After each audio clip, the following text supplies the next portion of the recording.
నిజంగా నాకు ఒక విషయం అయితే అర్థమైతే లేదు.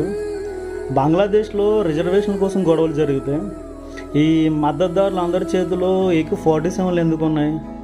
హిందూ ఆలయాలను కూలగొడుతున్నారు. ఏ రిజర్వేషన్ పొందడానికి హిందూ ఆలయాలను కూలగొడుతున్నారు. హిందూ వ్యాపారుల మీద హిందూ విద్యా సంస్థలు ధ్వంసం చేస్తున్నారు. ఏ విద్య కావాలని ధ్వంసం చేస్తున్నారు? ఇండో బంగ్లా ఫ్రెండ్షిప్లో భాగంగా ఇక్కడ నుంచి అంబులెన్స్ పంపిస్తే అంబులెన్స్ని తగలబెడుతున్నారు. ఏ వైద్యం కావాలని తగలబెడుతున్నారు. హిందూ అమ్మాయిల మీద హిందూ మహిళలు రేపు చేస్తున్నారు. హిందూ ఇళ్లను తగలబెడుతున్నారు.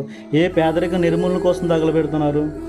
బంగ్లాదేశ్లో ఇస్కాన్ వాళ్ళు కరోనాలోని ఏకధాటిగా 6 నెలలు పేదలకి మతం చూడకుండా భోజనం పెట్టారు.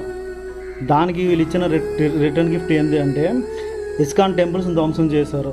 ఇస్కాన్ వాళ్ళని ఇబ్బంది పెట్టారు. ఈరోజు నీ పక్కింట్లో జరిగింది, రేపు నీ ఇంట్లో జరుగుద్ది. జర్జాయి